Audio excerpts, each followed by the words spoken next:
live. Good morning, Jay. How you doing today? Hey, good morning. All right. So we should have some people hopping on to watch podcasting today as it gets going. I'll formally introduce you, and then I'll let you talk about yourself for a second. But if you guys don't know, this is Jay Walker. He's the one that runs the Simi Valley Krav Maga school that we have. He's the main instructor and the main. He's kind of the boss over there, I would say. And how many black belts we got out of there now, Jay? Oh my gosh. How many black belts have you got out of there? I think we've got over 7 adults. And then for kids, we've got like 20 juniors or something or more. Cause I know we got like 25 to 30 already. We have a lot of juniors that have come out of there.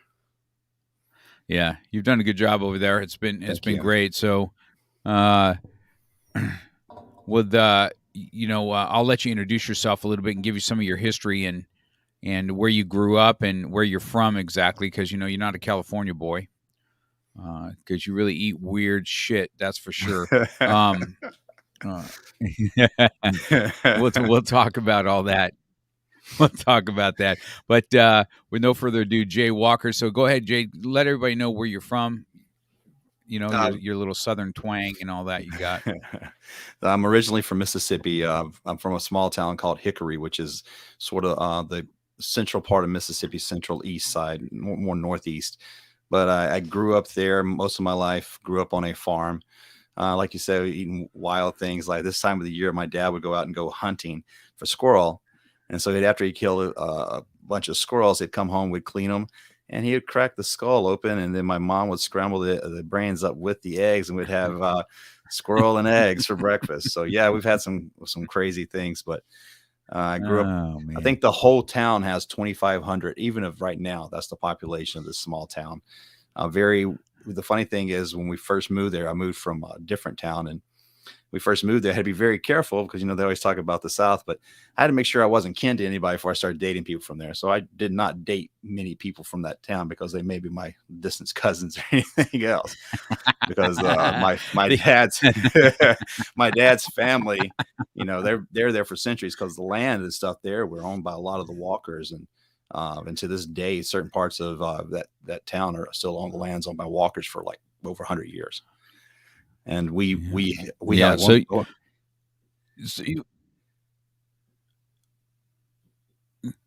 ahead, sir. Oh, go ahead. So where you're from? So out in the South, and this is where you grew up, and so we'll you live. Of course, you lived a different lifestyle. You know how the South lives. They're hunters. They're gatherers. They get ready for the winter, and it's one thing I enjoy about it. We always joke that I'm probably the one more Southern than sometimes because you're more redneck than I am. That lifestyle out there when I go out there.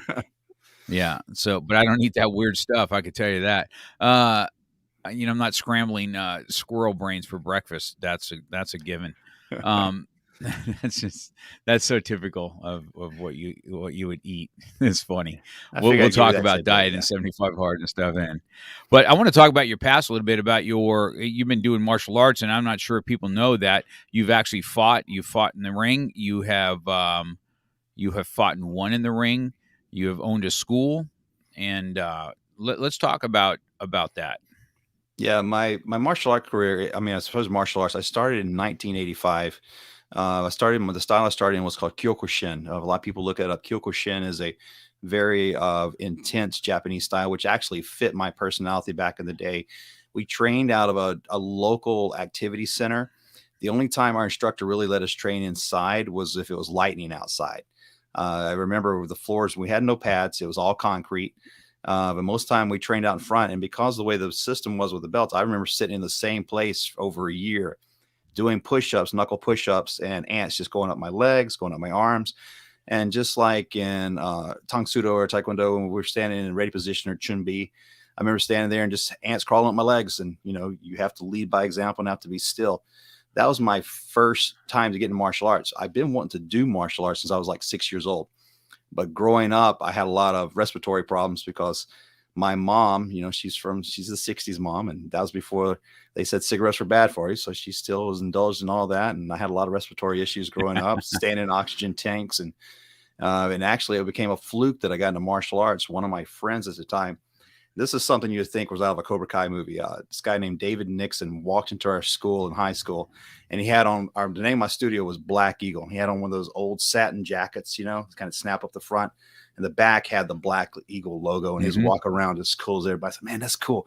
And I started with about 20 other people, 20 of our buddies that started together all at the same time. So there's 20 people from Hickory, Mississippi, driving 30 miles up the road to go to Black Eagle Karate. And I'm the only one, like we talk about this in martial arts all the time, but I'm the only one out of that 20 of us, or so 15 to 20 of us who started, that went all the way to black belt. Now I changed styles, but I'm the only one who went to black belt and continued my career, or my passion for martial arts. Yeah, that's a great story, right? I know exactly. It's funny you talk about those satin jackets. I have one of those that say Tong Soo Do on the back, and it says Faith Mountain. I just pulled it out the other day out of a closet, and I'm like, wow, this is from. I was showing Daniel, because it's that black one, that 80s look, that kind of that 80s jacket, and I told Danny, I said, this is before Rocky Peak was Rocky Peak. We started it when it was called Faith Mountain. I said, this is the jacket. I said, this jacket is from 1988. And just pulling that vintage stuff out, remembering that. And then I could imagine seeing that in high school too. That was just probably one of those awesome things to see walking across. But, karate was different there. It was a big mystique about then. You know what I mean? Yeah. I mean, and it was hardcore training. It wasn't like what it is today. I mean, you starting in martial arts school, man, you were getting your ass handed to you. That is a given. Well, it's not quite the fluff that it is today. No, I mean, back then, For sure. the main instructor that used to run the studio, he ended up passing away from an accident. See, he's an ex-Green Beret. Fits the whole thing if you think about it from the movie. He's an ex-Green Beret. He owned, I forgot if he owned like a pawn shop or whatever it was, and he was working on cleaning a rifle or something like that, and it went off, and it was an accident. And the gentleman took over him, who became my first mentor, David Carr. And man, I just want to emulate everything he did. He was just strong as can be, never got tired, would go on these long runs and stuff, and he would always lead the pack. And I just wanted to try to keep up with him. And having that mentorship from him back in the day meant a lot. And it's just, like I said, it was a whole different way of doing things. And a lot of people, I told people in my studio, they don't realize, I mean, it took me over a year to get to my first belt, because sometimes your ego gets in the way and you can't move up the way you want to. And it's not up to you. It's up to your instructor. They know when it's time for you to move up. Big difference. Yeah, and I've learned that lesson. I've learned that lesson even in Brazilian Jiu-Jitsu. And then I'll never forget Sergio saying that when you move up and when I give you a belt, it's none of your business. Mm-hmm. Just you accept or don't accept. And I'm like, what we feel is what we should deserve is not the same as what others say. So let's talk about your ring fighting back then. How old were you when you got in the ring, and what made you decide you want to do some full contact? I actually wanted to do full contact when I first started. As far as getting into the cage in the ring, I didn't do that until I was in my late 30s. I did point fighting all the time up to then. What the heck? That's all right, my man. Phone just decided to do. My phone just decided to start talking. Okay, that's all right. Go ahead. But sorry about that. No worries. I did point fighting for a long time, but a lot of it, one thing I didn't talk about is I switched over to Tae Kwon Do at the time, because I met this guy named Paul Bird. And Paul Bird became my not just my mentor, but he's like my second father. He was there for me after my father passed away and everything, and led me in the right direction. He's a lieutenant colonel in the military, and he trained most of the officers out of Mississippi. He's the one who taught the officers program there. And I got into Tae Kwon Do because these guys, all they did was fight all the time. And their Tae Kwon Do remind me more of the Tong Soo Do you teach, the style, the stances, the forms. Mm-hmm. And our master instructor, most people don't know about Mississippi, but we'd go to Greenwood, Mississippi, and we'd go into the Delta. And I remember going to the Delta. I forgot the name of this of the college that I'd go to, but we'd go there and we'd make rings out of chairs, or we'd make rings out of those old desks. And there's many times we'd go flying through them desks and everything, and it was full contact. I mean, it was point fighting, but it was full contact. And I'll never forget when I think you and I've had this story. I've knocked my first guy out, and it scared me just from knocking him out, because I just knocked out. I was a brand new first degree black belt, and he's a third degree. And I looked up to him and I knocked him out. I was scared to death that he's gonna come back and whip my butt. And so I got that passion for it. And then, everybody knows, like in 1993, the UFC came around with jujitsu, and I got the bug. But living in the South, we didn't have jujitsu schools around. All of us were kickboxers and martial artists. So I kept training with it, and I didn't do my first cage fight till 2008. And my goal is to continue to fight from that point on. Because I remember being at the weigh-ins. I'm sitting back in the chair, just relaxed, and my competitor's sitting up there. He's a 25-year-old guy, and here I am, 38 years old. He's all jacked up, ex-Marine, and he's just all serious. I'm sitting back there just chilled out, and I love the fight. He beat me. I got in a fight, and he hit me in the mouth, knocked my mouthpiece out, and I tried to put it back in. He kept hitting me in the back of the head, and he ground and pound me on the ground, and I was out. And I said, well, my next fight won't be the same. And then my next fight I got into, I fought this guy, and a lot of people may have heard of back in the day by Showtime Elite XC. He actually fought in Showtime Elite XC as a professional fighter. And then when he came to fight me, somehow his record went to 0-0. I don't know how that happened. But I didn't care. I just wanted to fight him. And I ended up tapping him out with a rear naked choke. And I was going to continue to fight after that, for this cage and everything. Because I got paid a little money for it. But I just enjoyed being in the cage and fighting. Now, we did smokers all the time, but we didn't do as far as getting out in competition. But man, I loved it. I love getting in the ring and fighting. I love getting in the cage. And fortunately, I would love doing it today, but I need what brain cells I have left. So I don't plan on doing it. Yeah, well, yeah, I know how that goes. Trust me, I've been on both ends of that. I've been on the knocking out, and I've been knocked senseless. So that's a given. I know how that goes. That kind of trauma to your head, and so which brings me out to a little bit more. What I thought you and I would talk about a little bit more is what it looks like to be a little bit older in the martial arts world. What it looks like that you and I have decided to do. You took over the school. I opened a Simi Valley just because, the other Jay wanted to have a school, and that's why I opened it originally. And, he had an accident, and then you stepped in. When you stepped in, it was definitely a match because you come from this traditional background, which I'm not sure if a lot of people know that about you, that there's a traditional background that you have that you've that you came from. I don't think a lot of people know the fighting aspect of yourself and where you come from. I think everybody just thinks you've done Krav and you got a black belt in Krav, and well, until they fight you, then maybe that's a wake up call when it comes time. But you stepped into that role, even not getting your black belt in Krav yet. You stepped into that role, and you've grown I've just kind of given you the reins, and you took it just and you've grown it to what it is today. So that's a testament to you. But while you were there, so I talk about you often about, because people ask me about my weight loss and stuff like that, and I tell them all the time that Jay Walker's the one that kind of got me on this path, right? And we're going to talk about that, Jay. When you first started this keto deal, I was sitting in the hospital. Remember, I was in the hospital and I had these blood clots, right?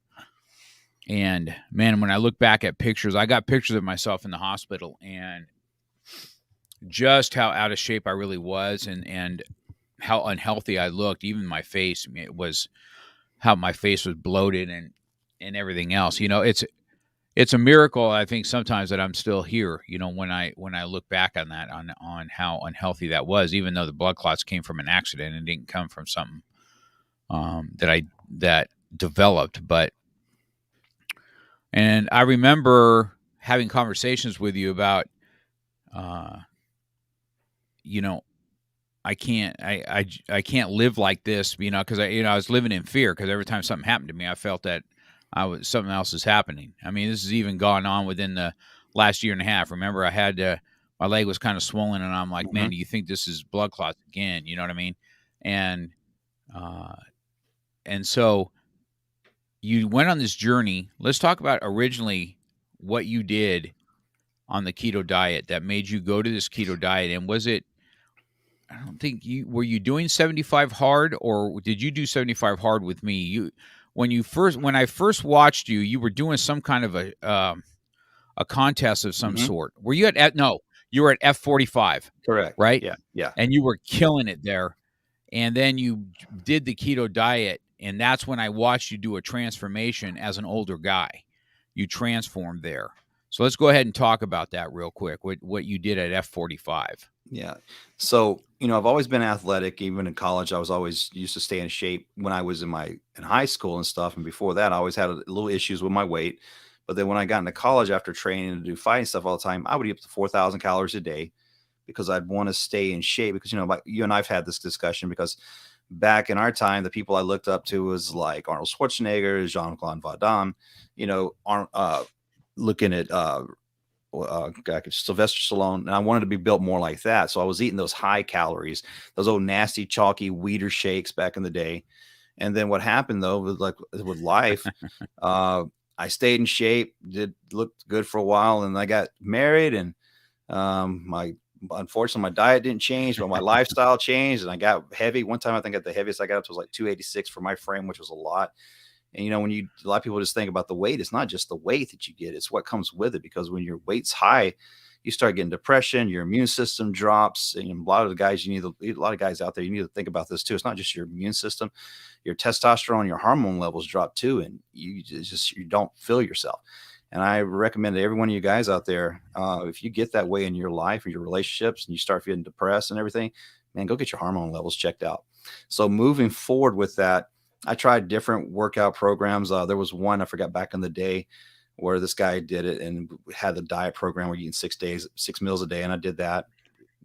You gain weight, lose weight, stayed in good shape when I was fighting. And then came out here, I went on the plant-based diet. People said, I didn't say vegan. I said plant-based because I did it because everybody was doing it.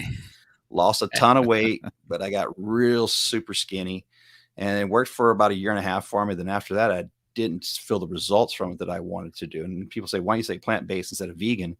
Because if you put a steak in front of me, I want to eat that steak. I'm not a vegan. I believe in some of the things they do as far as, protecting the environment, stuff like that. But I have my own side of that with the other side of it.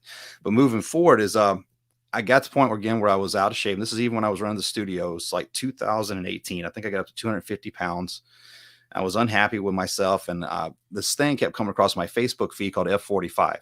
And I've always loved that HIIT functional training. And the studio was less than a mile from my house. I joined the studio, started working out there, and it killed my butt. I literally would get through working out 5:30 in the morning, go home, have to take a 30-minute nap because it killed me. And then they came up and said, okay, we're having this contest, and the contest had these amazing prizes. So I started first trying with the plant-based diet. Didn't work for me. And they have vendors come in all the time. There's one vendor come in for this company, and I can't remember the name of the company, but it was where they already have your food set up for you. And I think you even tried the same company for a little bit, but they had this whole food 30 Mm-hmm. program where you eat less than 30 grams of carbs a day. And I started seeing results on it, and it got me onto the keto trail then. And I started doing a lot of research, going down the rabbit hole, finding more about it. And I've ran in and found some information on this one guy called Robert Sykes, known as the Keto Savage at ketosavage.com. And I literally reached out to him and used him and started consulting with him. And he got me on that diet. And it's deeper state ketosis, man, where I'm taking in less than 10 grams. Not when a lot of people look at carbs, some of them they don't look at actual carbs. And I was on actual carbs. I usually eat less than 10 grams of carbs a day. That's what completely transformed my body, my hormones, and everything. And so that was where I got to start from. Plus, the F45, what it does to me, you know me well, is that I need to be challenged. I need to compete. And this was my new way of competing.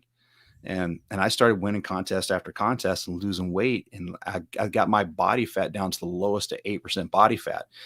And you saw it, and then you got onto it with me. Now, this is where I really started seeing the biggest results. I think it was in June of 2019 is right when we did the black belt meeting for second degree, and you send out to us of our main circle about 75 hard.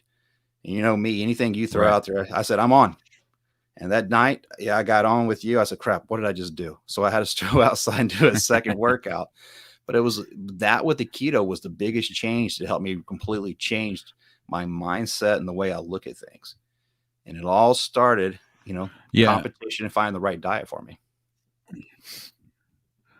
Yeah, I think that, and so when people ask me about my 75 hard and my journey, and I've always brought your name up, and I said he did this transformation on this keto diet, and then of course he was doing that, F45, and I started that. I remember I told you I looked into it for a few weeks, right, and finally I said, okay, I think I'm gonna dabble into this, Jay. I'm not gonna tell anybody I'm doing it, and of course I did that.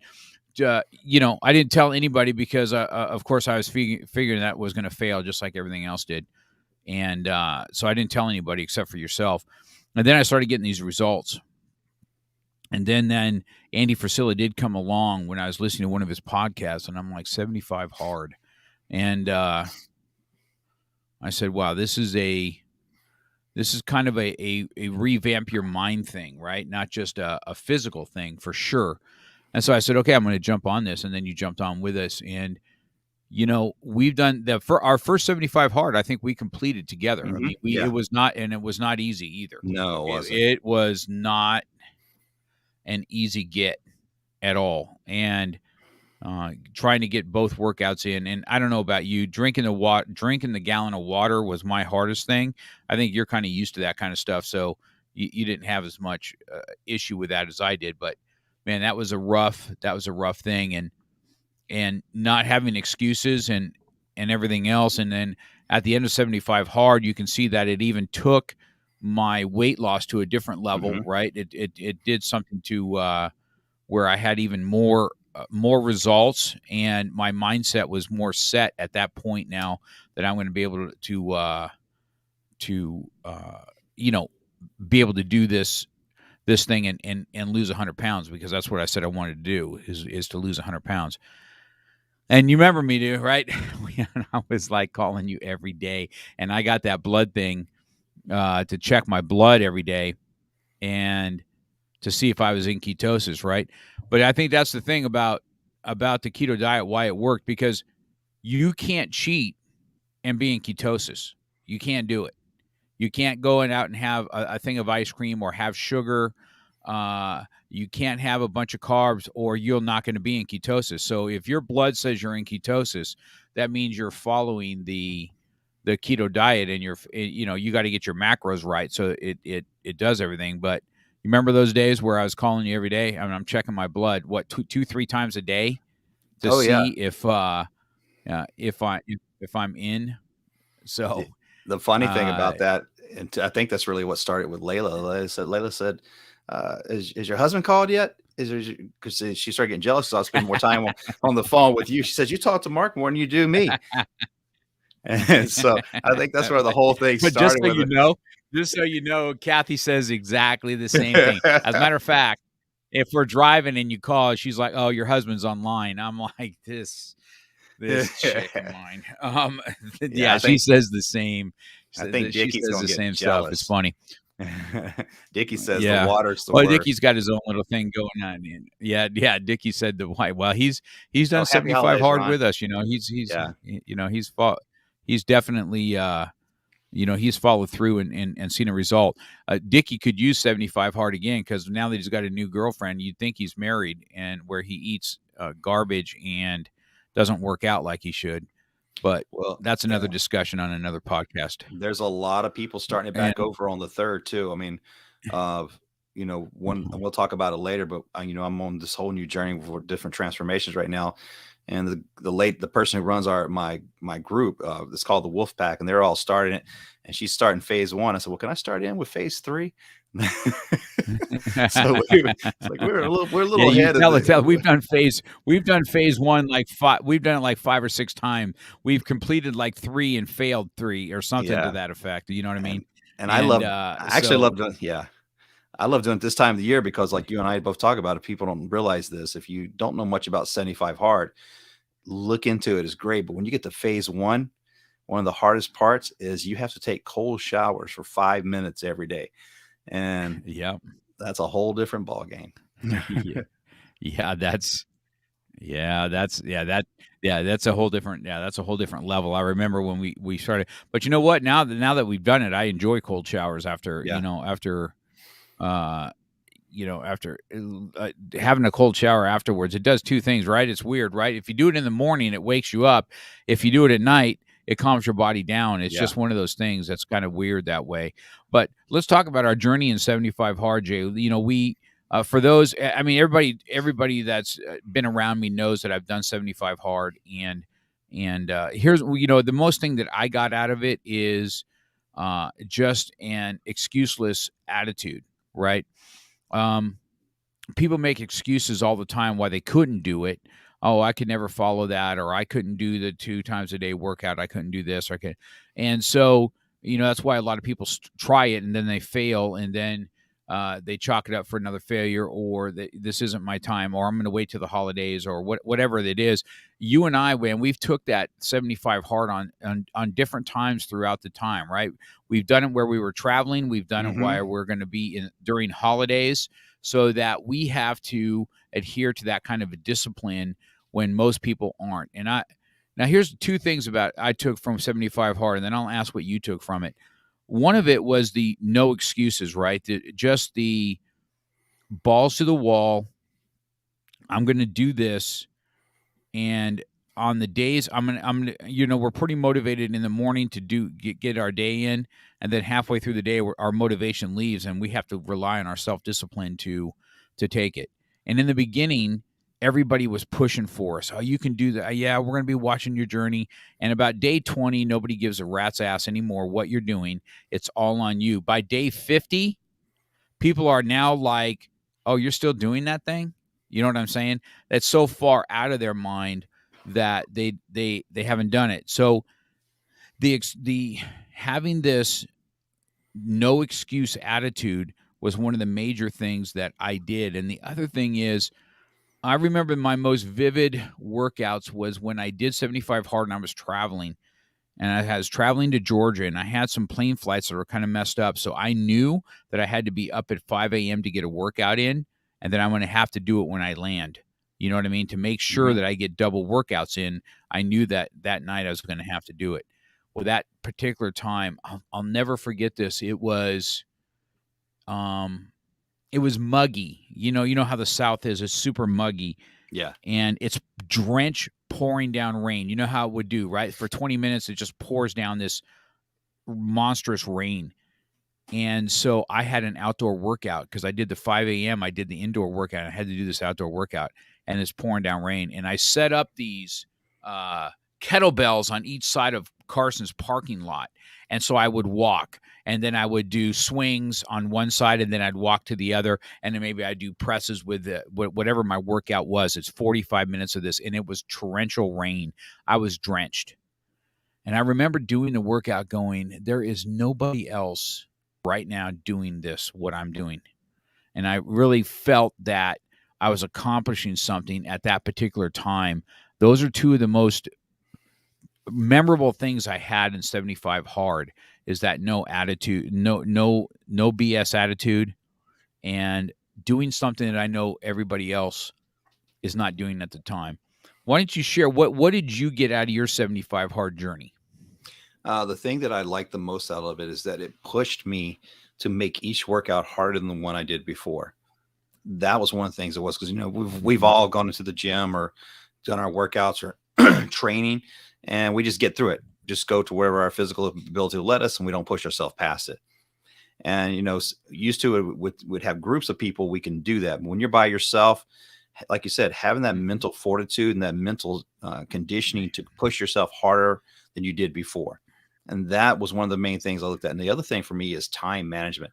I've always had an issue because I've always been very super busy from college on, but just like now, I'd have to get up early in the morning, work out, then be at work, go treat patients all day. And then I would literally do part of my outdoor workout for my lunchtime.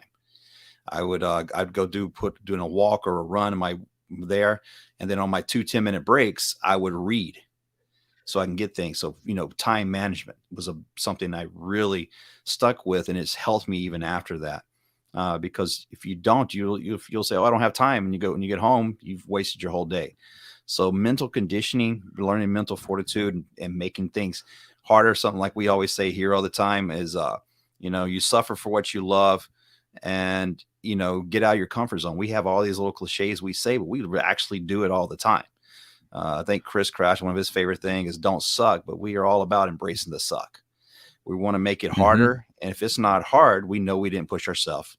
And that's what I like from, because it helped me push that mental capability even further. Because, it's being in the ring or being in the cage or fighting or training for all of our tests.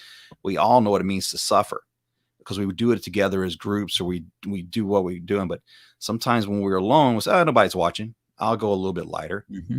But with Yep. 75 hard, you didn't do that. You stuck with your integrity, and it really pushed the things that we teach all the time to our students. The main one being integrity. Yeah, do the right thing when no one's watching, and the main person that you're helping is yourself, and on the other side of it, the main person you're hurting is yourself. And that 75 hard, man, really, really pushed that. I remember in Vegas when we were going to the Maya convention, everybody else is out partying. You and I were Right. out freaking working out. you That's know? right. Yeah. I remember it was blazing hot too. And I Yeah. remember saying, "Hey man, we got to get out this." And I remember, we're walking, right? We walked this one thing, and then we're kind of going down the strip, and I knew that you needed to up your workout. And, I couldn't run with you because my stupid knees, right? And I'm like, "Jay, just take off and do the rest of your workout, get your cardio in the way you need to get it in." And that's just one of those things, right? In 75 hard, you have to, you have to push yourself to your limits and what you can do. And I remember that vividly, us working out together, right? And doing 2-a-days while everybody else is partying and getting drunk and shit. So I mean, I remember that vividly, that 75 hard that we were doing. I remember going up in the weight room together. You were doing your HIIT training while some of us were lifting and getting after it for sure. I think what you said there, I think it's going to ring true for just leadership in general, right? To follow through with what you're going to do. We've done 75 hard. I think we've even spoke about this. I've done 75 hard. I've completed 75 hard. Remember, I told you, I said, yeah, I completed it, but I completed it half-assed. You know Mm-hmm. what I mean? So did I marked off the boxes.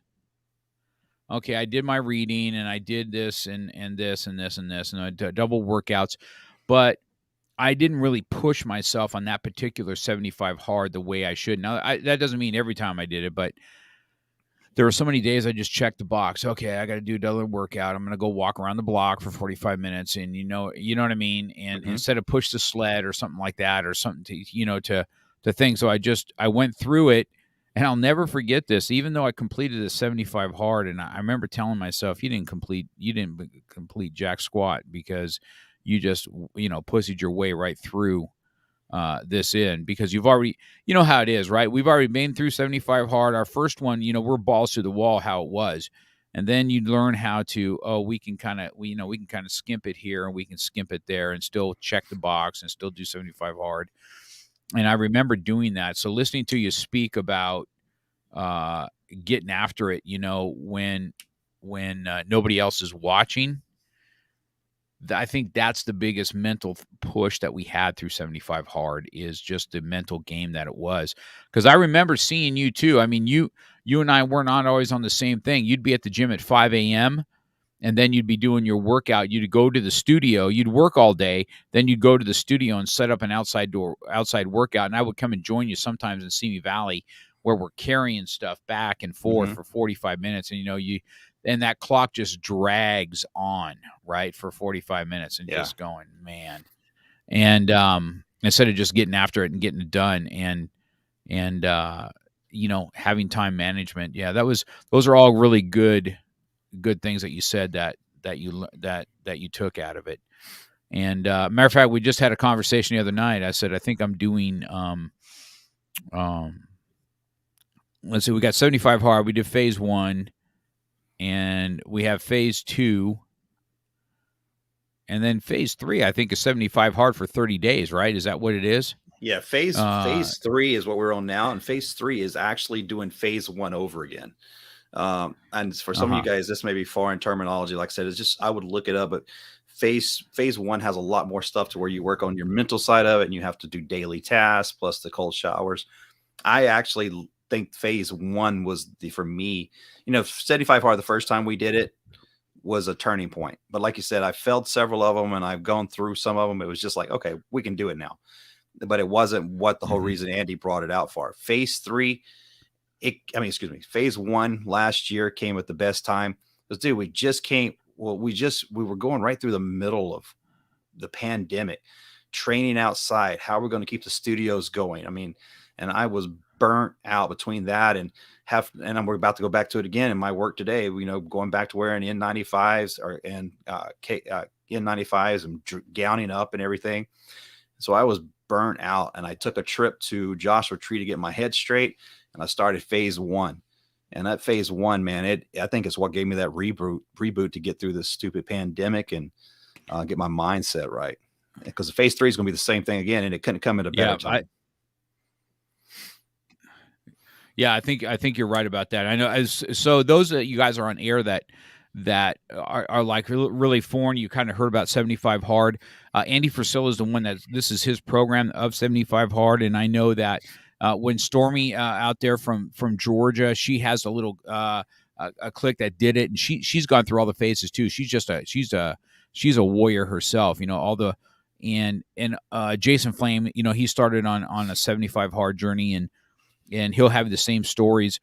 But I think that, so you guys that are first listening to it, it's 5 tasks. Just so you know, too, I've also got people that say they've done 75 hard, and they're like, well, I only drank half the water. Well, then you didn't do it. I don't know what to tell you. You know what I mean? There is no shortcuts, right? No. And so, you see me drinking water because I'm trying to get ready for this next phase, and I'm getting ready to do. So I got to start drinking water now, so I can get ready for drinking a gallon of friggin' water. Right, and so here's the thing: you got to drink a gallon of water a day. That's one. You have to read 10 pages of a book, something that's more on, self-help type. Extreme ownership is probably my most favorite one that I did. Okay. You must follow a diet. Okay. And you cannot cheat on it. Okay. And there's no alcohol for these. So 75 days or 30 days or whatever phase you're doing. You have 2 workouts a day. One has to be outside. They can both be outside, but one has to be outside, an outside workout of some sort. And then the rest is you have to take a picture of yourself every day. And then you have to look at your progress at the end of 75 days. This is the 5 tasks of 75 hard. And I've heard a lot of people say, well, that doesn't seem to be all that hard to do. And all I can say is until you do it, you don't know what you're talking about. Okay. You got to get after it and see what it is. And so that's just kind of the rules for what it is you guys keep on hearing us talking about. And then there's different phases of this.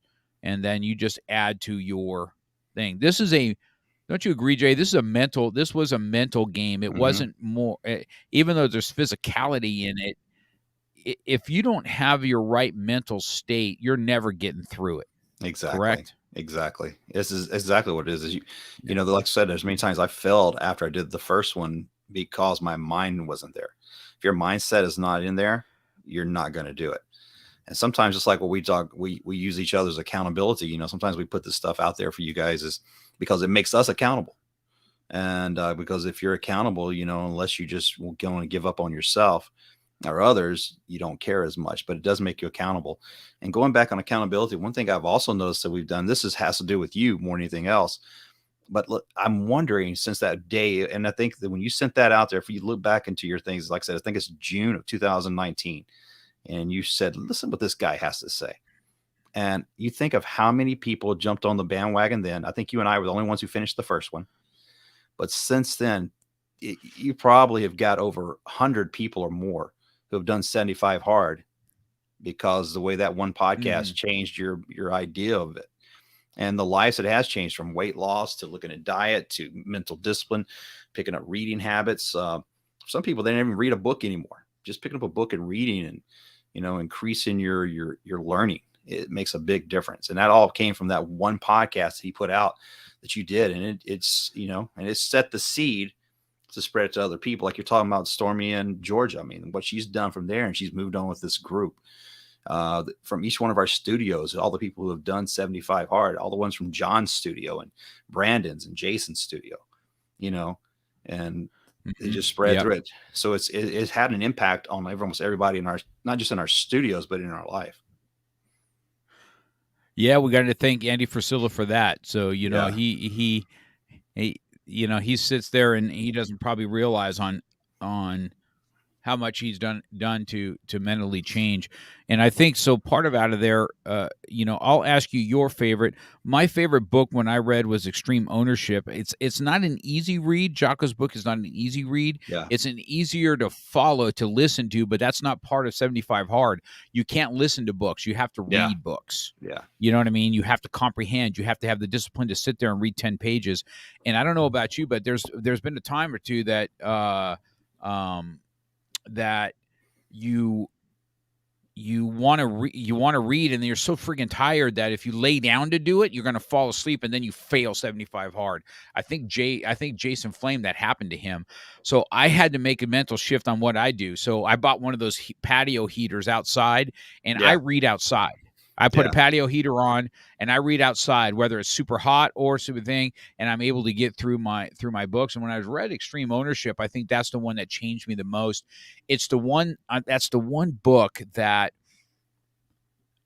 when I took ownership of my own stuff, this drives me crazy, right? After I've read the book, I'm so can't listen to BS. Okay. Listen, either just take some ownership on what you do. If you failed it, you failed it. It is what it is. And I think this is the best thing I've, as a martial arts instructor, taking ownership of what you do. Mm-hmm. And I've told this story, and then I'm going to ask you what your favorite book was. But, I remember being a young man, and I had bill collectors, right? And I would be I'd be yelling at the bill collector about why you calling me, why you doing this. And when they're calling me because of something I didn't do, right? And so I said, I can imagine back in those days if I had the ownership and just say, this is my fault. There's nothing I can do about it at this point. I would try and work on it and take some ownership and then go after it. Mm-hmm. And when people make nothing but excuses, including like, oh, I got to work out, but I can't find the time. I got to go on a diet, but it's the holidays. I didn't come to class, or I didn't work out because this, or they like to put blame on other people, right? I'm a perfect example of this. Mr. Cox is just too hard. Or Mr. Cox is he's too hard on me on that, as opposed to looking at yourself in the mirror and saying, Mr. Cox is hard on me because my lack of what I'm doing. So this is that's in 75 Hard. That book has really changed me. What was your favorite? What book did you get out of it in your life, and that you still use the direction of it today? Oh man, so you hit it at the nail on the head there. I went through the whole series by Jocko of all Extreme Ownership, his management, and because like you said, from the management side of it, I enjoyed it a lot. So the Extreme Ownership had a lot to do with it. Another one that I read that really had a big change for me is Think Again by Adam Grant. And the reason Think Again really had a lot to do with me, because, we joked about me being from the South, but a lot of people don't realize that a lot of our traits and things that we think that are ingrained in our head actually come from how we were brought up, some of the things that we believe in and stuff. And that stuff can be rewired and changed. And that's things that I'm trying to work on as well. So that book, Think Again, has really helped me too. But man, it's funny. I'm going back to the Extreme Ownership, but we do that a lot anyway. But like you said, sometimes I have to be careful because I get too hard on people, and I got to realize that not everybody and I go home later. So I should have done that or not? And so I'm going to put you to this: Extreme Ownership and Think Again. Because Extreme Ownership, yes, I'm going to be hard because I want you to do this to yourself. but think again, did I handle that the right way? Because my son, Jake, he gets on to me all the time because we'll be talking just like this, and I'll be cool and calm and collective, and then if you pull up beside me and you do the wrong thing, that switch changes just like that, and I will go off. And he said, Dad, that's something you need to work on. He said, I think that's not exactly the right thing you want to do. You see, sometimes I'll say, I want to get that son of a, and put him on side of the curb and knock their teeth out. And he said, Dad, people don't think that way. I said, I'm trying to change it. I mean, this goes back to the English, but yeah. So extreme ownership for sure. Think again, because I'm trying to continue to change my mindset and stuff and work on those things, because and it goes back to extreme ownership. Just as an instructor, we get so passionate teaching. I love teaching. And I think that's why for the people who do not know this, I came out here first in 2009. We first came out here in 2006, and I didn't stay here. I stayed at home with my stepson and my daughter, and was my son, so we can get his career going and acting. And then we moved out here together as a family in 2009. And we moved back home because honestly, I hated LA. I hated LA when I first moved out here. But when I got out here, I got a little bit of bug about Krav Maga. And so that's when we moved back in 2012. So for him to follow his career and me to get into Krav Maga. And I had that passion for it and I love for it. But sometimes when I teach and stuff, when you're pushing that to people, sometimes it comes off a little harsh. And so that's why I'm thinking, okay, I want you to have extreme ownership, but I've got to remember, I've got to translate a little bit different to some of my people here, because it's not, it's my passion may be a little bit too hard sometimes. So yeah, that would say, I know that's a long run on the two books, but yeah, I think I have to agree with you. I know exactly what you're talking about. I get, it's flipped to the other side too. I used to be super like that too, right? I used to want people's black belts more than they wanted it themselves, right? And at this point, I guess because I'm kind of an older guy now, and you don't want to put in the work, I don't really care about you getting your black belt at this point. You know what I mean? Either take some ownership of what you're going to do or don't do it. I just don't have. It's the same thing in business, right? Watching people that are watching people say they're going to do something and not do it, or have an excuse why it can't get done. I just don't have. I've got zero tolerance at this point for it. Right? It's just you want to be a black belt, great. You don't. You don't want to do what you need to do to put yourself through it, then don't do it. I don't know what to tell you. You know what I mean? These are the rules. Here's the ground rules. Follow the ground rules. You're going to have success. If you don't, you're not. If you're going to give me an excuse, or my family's got to do this, and then what do? We teach our children that we make excuses, or we kind of do a little white lie to make sure that, well, we can't make it because of family. Or I don't know about you, man. COVID has been the number one bullshit story on the planet. Oh, because of COVID, or we might have been exposed, so we can't do it. I mean, I hear it all the time. And at this point, I'm just like, I just throw my hands up and say, okay, well, just let me know when you guys are going to, fulfill what you want to do. And then we'll go from there.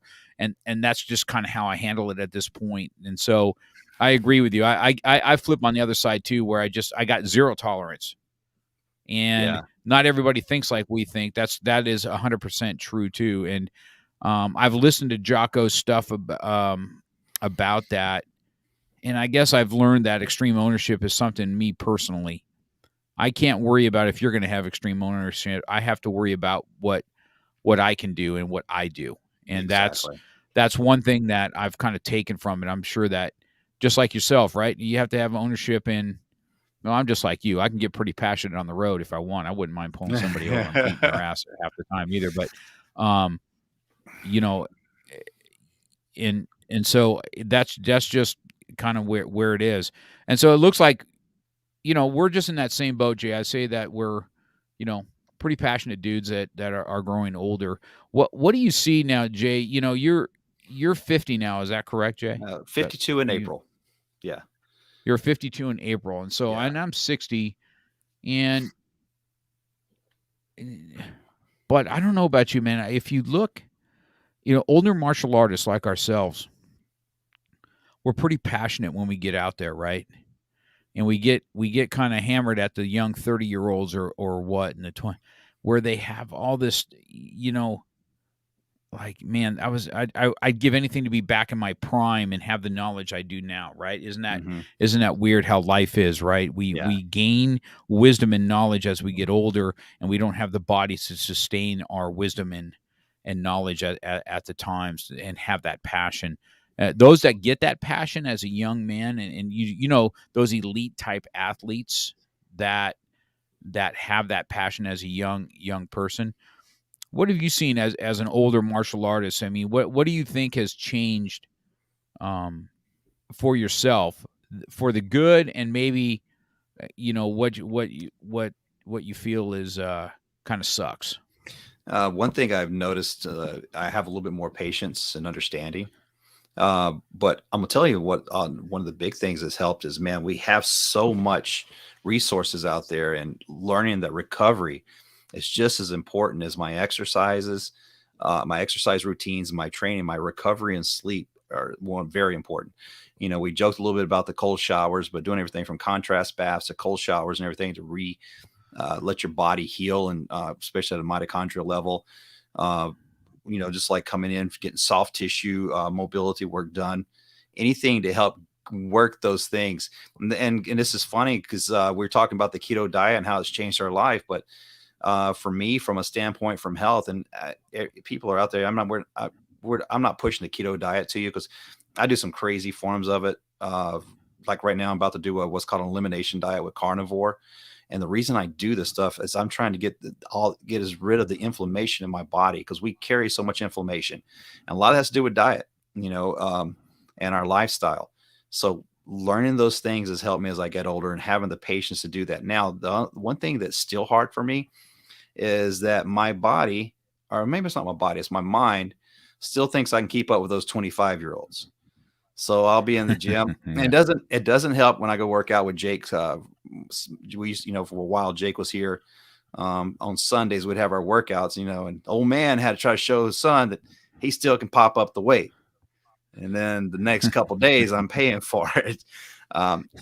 So that's still a problem, and I think that has a lot to do with, doesn't matter how old we get, especially as being competitor our whole life. I don't think the competitive drive is going to leave, but I think having the knowledge now, and like you said, and the wisdom to know that you got to do those things for recovery, whether it's the ice baths, whether it's going to get if you guys never done cryotherapy works good. Infrared lights. I do a lot of, I try to find out and do more and more on biohacking to keep me going and stuff like that. And I will say it's something that's helped me is mobility and flexibility. I know you've talked about that a lot with your jujitsu, doing that, but I think those are the things as I get older that has really helped me. And like we're talking about when I did my second degree, just all that really paid off when I went for that test, is putting all that stuff together. Mm. Yeah, I think I agree. Being an older martial artist, and yeah, my ego could get the best of me in the gym too, right? If I can pop up my 300-pound bench and doing 100-pound dumbbell inclines. The funny thing is, you see me doing pictures of that, but I have to have somebody lift. Somebody has to put the dumbbells in my hand. I can't hump it up because my wrists are just so jacked from all the years of breaking. Now, once somebody puts it on there, I can lift the weights and and do that. But I have found that when I lift heavier and heavier weights, it's just so hard on my joints that it affects my jujitsu training, right? And I think I look back on that now just as an older guy that I think injury is my Hmm. biggest concern, right? Yeah. Being sore isn't my concern. Being injured where I can't train, that's why sometimes even in jujitsu, if I can tell people to put your ego aside and tap a little bit more so that you can sustain your training. It's okay to tap as much as we don't want um, to get on it and uh, to get back and and not be flustered by ego. Yeah. And I think jujitsu, believe it or not, I think jujitsu has helped me as an older guy because you torque and you move and your body's so much more moving and stuff like that, that it's been a passion now that's come through. It's just as much as a passion as Tong Soo was, Hmm. and Krav Maga is still my passion, but this Brazilian jiu-jitsu where I can put hands on people and it's just you and the other person, man. And it Oh doesn't matter man. if it's male or female. It doesn't matter what. It Mhm. does not gender, race. Nothing comes into play when somebody else is facing you and you're trying to choke the shit out of each other, and you're in this combat, and there's nothing else that's going on right now in that world. There's no bills that you can worry about. There's no stress that you can worry about. You have somebody else trying to do something to you, and you're trying to either choke them out or not get choked. I mean, that's the beauty of it, right? Oh And yeah. so, I, that's one thing I watch you, Jay. That's one thing that you have. Just so you know, you like that hit training. And if there's anything I can tell younger martial artists today or younger people about fitness, you are correct. We were in the world of Arnold Schwarzenegger, Lou Ferrigno, big, bulky dudes. And it's what we liked. And if you don't have functional fitness, I think it's a big detriment. Hmm. It's not good for your joints. It's not good for anything else. How we trained in the martial arts, right? We just did nothing but kicking in the air. Remember those days? We Oh, and do the nothing but jump, Makarari turning heel kicks boards. in the air, hook kicks in the air. Yeah. Oh I yeah, mean, uh, and you kill your body with that and stuff, like the we just didn't Makarari. have Oh yeah. functional fitness. No. I don't recall having that. Or wouldn't it have been better for us, right, if we could do 20 pull-ups more than I could bench press 350 pounds? You know what I mean? And that you can pull yourself up, or do those kind of those type of calisthenics where you have, I guess that's the beauty of wrestling. Hmm. Wrestling and gymnastics. Is there better sports for pure human strength of your own body weight and what you can do with it? So, Oh man, um, you go back and look at the videos from the 50s, 60s, and 40s, and you look at how they trained, and even before that, if people know anything about functional fitness, look where kettlebells and the club training. The clubs. People see the clubs. If you guys know what I'm talking about with the clubs or the maces, those are actually a lot of that. And I've talked to Master Carlin about this because his history is a lot better than mine, but. That stuff was created back in mostly like in Ottoman and the Turkish Empire. They used to train to make holding swords better, and the kettlebells, the mhm. functionality of kettlebells and what it does for your body.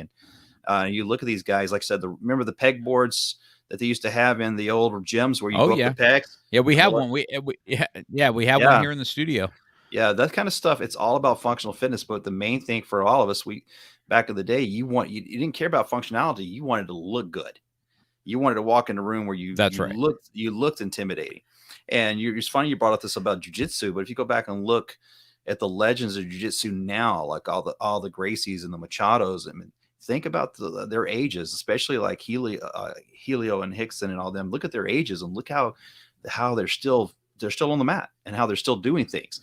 Because if you look at jujitsu from Mhm. a functionality standpoint, you're working on your mobility. You're not just working on your strength. You're working on core strength, flexibility of your tendons, your joints, your ligaments, your mental capabilities as well, the breathing, all that aspect in that one sport, which helps you with longevity of life right there. And plus, on the other thing, one thing, longevity of life is the people you're around. Because a lot of people, when they retire, well, 65, whatever, and I see it because I work with a geriatric population in occupational therapy, they don't do anything else and they just decline. But if you think of something like, even whether it's traditional martial arts or jujitsu, if you look at that, it keeps your body strong and your mind sharp. That will help you throughout life. And man, you're right. You hit the nail on the head with the functional fitness aspect of it. I mean, because that type of mobility, like I was Yeah, I watching. think that. Go ahead. Yeah, I definitely think watching.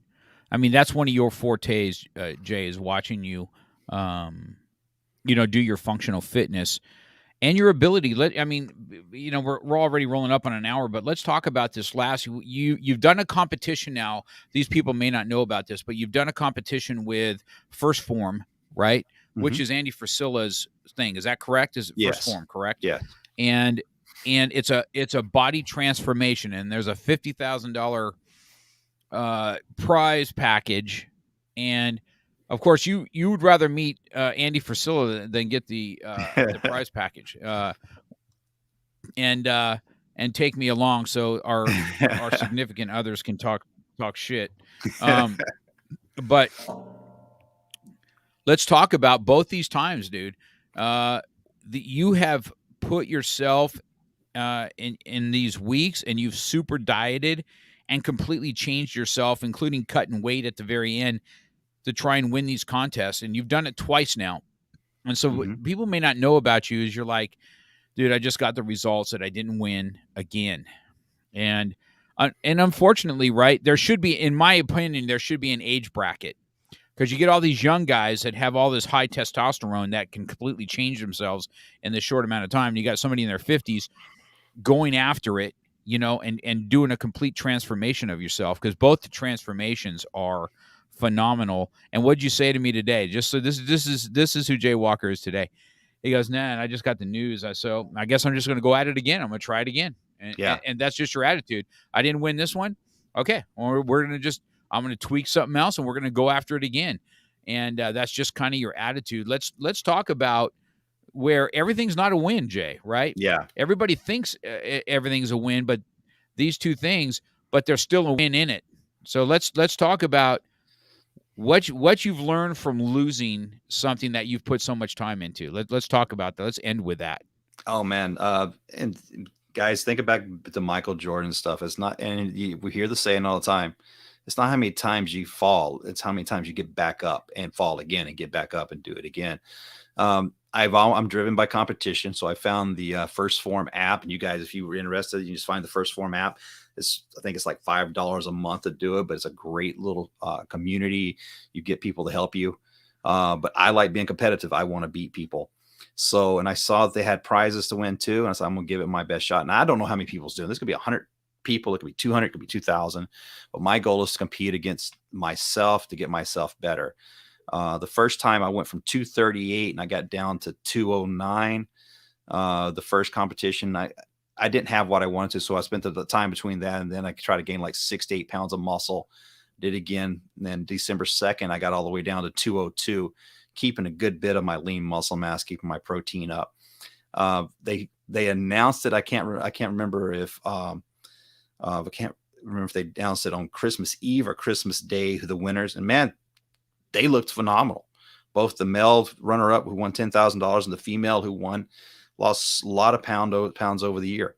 And so for me, I may have failed and not won the prize, but I still won because my body's in better shape. I've gained lean muscle.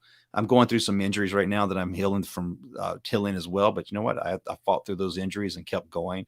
Now I'm in that recovery period, and I'm about to jump back on it again. You know, you're not always going to win. It's just like for some of my guys, I'm thinking about one of my guys that were competing in the jiu-jitsu competition back in October.